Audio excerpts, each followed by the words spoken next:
तो ये हॉरिजॉन्टल के अलोंग है तो इसका वर्टिकल कंपोनेंट 0 होगा।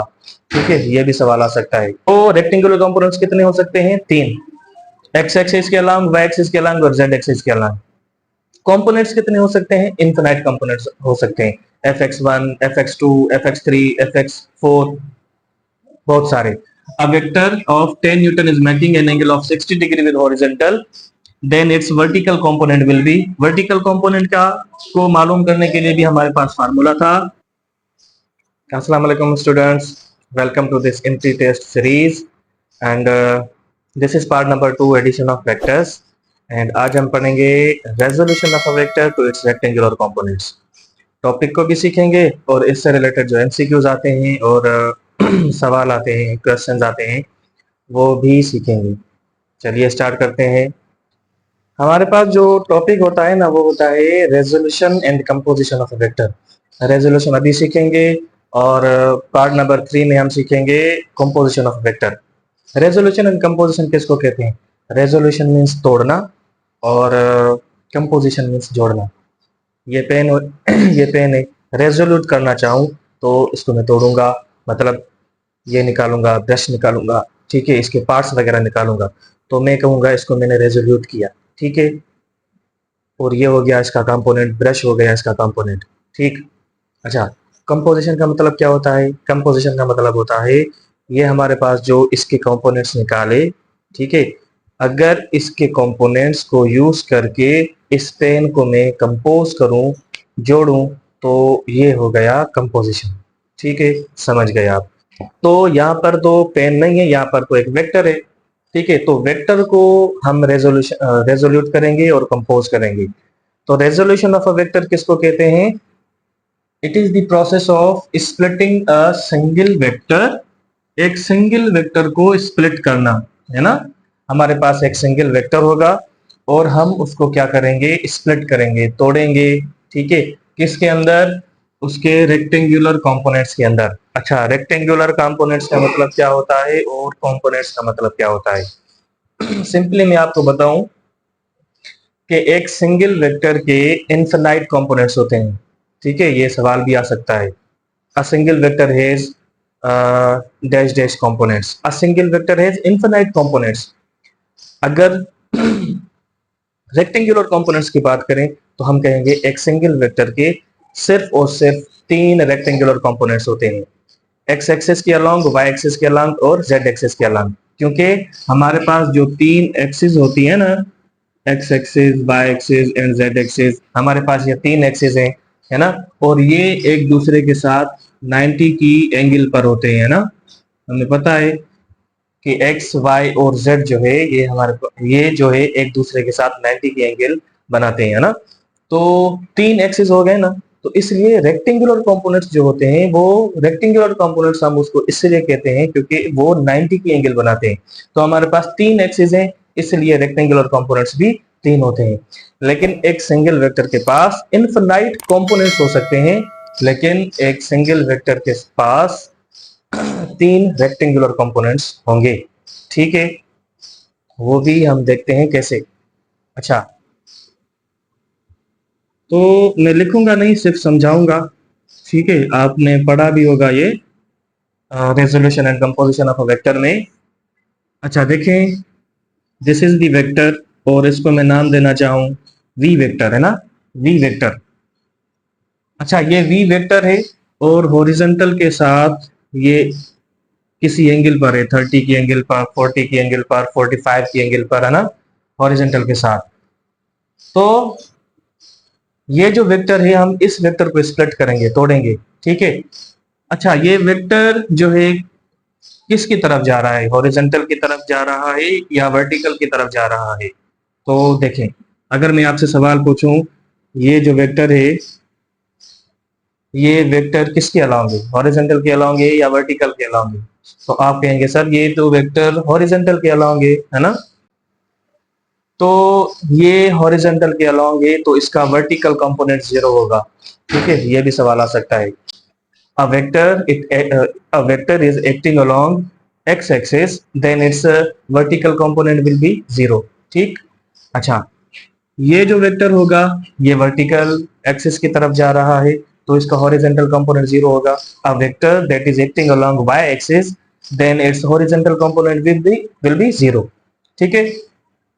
अच्छा, ये है हॉरिजॉन्टल वेक्टर, ठीक है, हॉरिजॉन्टल की तरफ, ये है वर्टिकल की तरफ वेक्टर। अच्छा, ये जो वेक्टर होगा ये किसकी तरफ है, हॉरिजॉन्टल की तरफ है या वर्टिकल की तरफ है? ये दोनों की तरफ है। ठीक है, यही वेक्टर जो है ना मैंने यहाँ पर बनाया हुआ है। ठीक है, जो हॉरिजॉन्टल के साथ किसी कोई एंगल बना रहा है और किसी एंगल के साथ एक्ट कर रहा है, जिसको हमने नाम दिया है वी वेक्टर, है ना।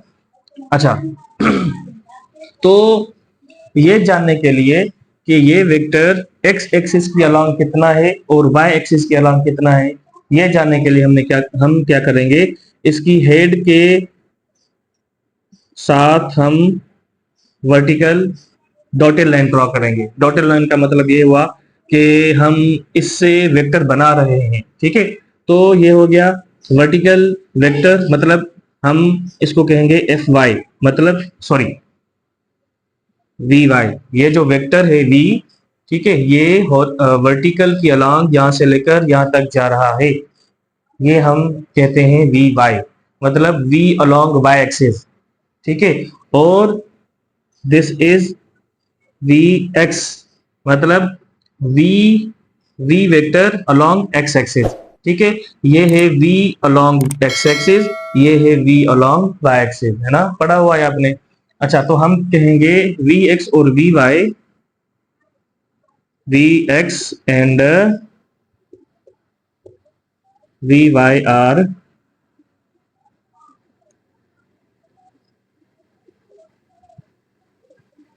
Rectangular components. वी एक्स और वी वाई जो है रेक्टेंगुलर कंपोनेंट्स हैं। वी जेड भी बन सकता है लेकिन हम यहाँ पर नहीं बनाते। तो रेक्टेंगुलर कंपोनेंट्स कितने हो सकते हैं? 3, एक्स एक्सिस के अलोंग, वाई एक्सिस के अलोंग और जेड एक्सिस के अलोंग। कंपोनेंट्स कितने हो सकते हैं? इनफिनाइट कंपोनेंट्स हो सकते हैं, fx1, fx2, fx3, fx4, बहुत सारे, fy1, fy2, fy3, fy4, बहुत सारे कंपोनेंट्स हो सकते हैं। कंपोनेंट्स बहुत सारे हो सकते हैं, कंपोनेंट्स इनफिनाइट हो सकते हैं, लेकिन रेक्टेंगुलर कंपोनेंट्स सिर्फ 3 होंगे। ठीक है, एक्स एक्सिस के अलोंग, वाई एक्सिस के अलोंग, जेड एक्सिस के अलोंग। ये आपने बातें याद करनी है, एंट्री टेस्ट में आ सकती हैं। ठीक है। अच्छा, तो Vx and Vy are the rectangular components. अच्छा, ये Vx और Vy मालूम भी कर सकते हैं, हम मालूम करना चाहें तो उसका क्या फार्मूला होगा, देखें। मैंने यहाँ पे आपको कहा कि ये जो V वेक्टर होगा ये एक्स एक्सिस के अलोंग भी है इतना। अच्छा, ये जो V है ये Y एक्सिस के अलोंग कितना है, तो हम कहेंगे V along Y axis from this position to this position. ठीक है। अच्छा, तो Vx को मालूम करने के लिए कि इस पोजीशन से लेकर इस पोजीशन तक ये Vx का वैल्यू कितना होगा, तो हम ये जानने के लिए हम कहेंगे Vx is equal to V cos theta. ठीक है, ये है हॉरिजॉन्टल कंपोनेंट।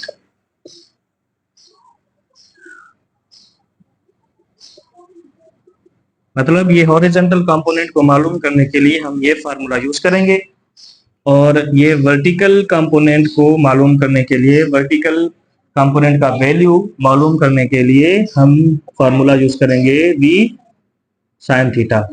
ठीक है, तो हम कहेंगे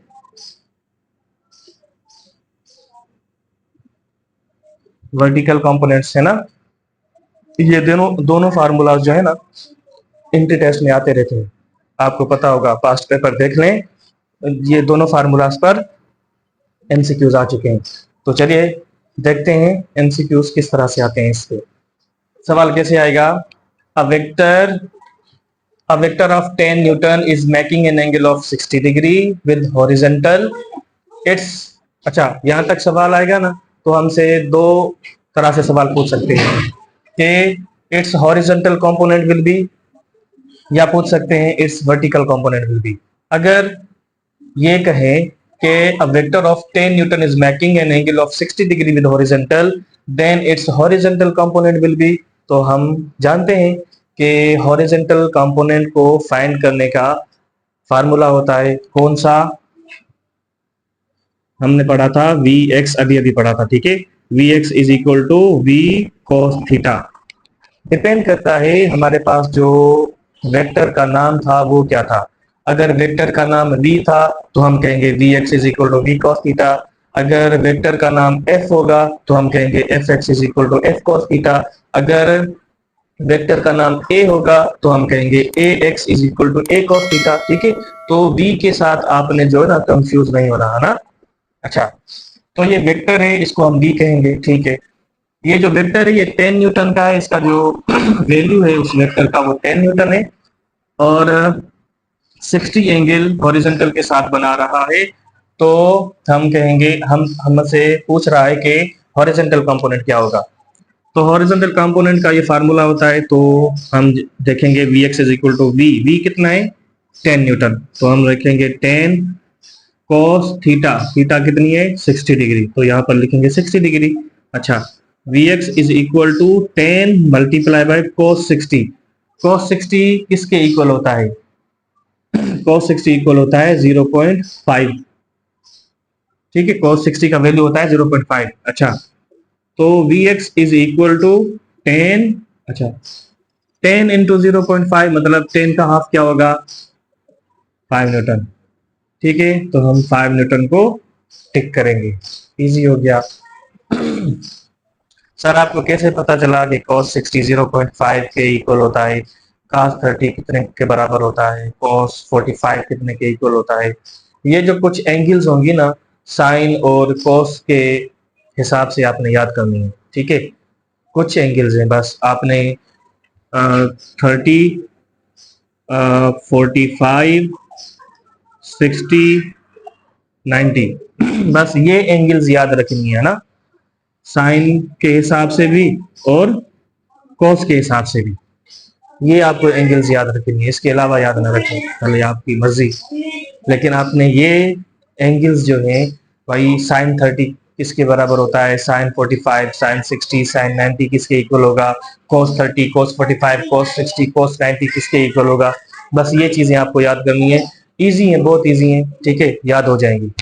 ठीक its vertical component will be a vector of 10 Newton is making an angle of 60 degree with horizontal, then its vertical component will be, vertical component का को मालूम करने के लिए भी हमारे पास फार्मूला था, तो V Y is equal to V sine theta, है ना।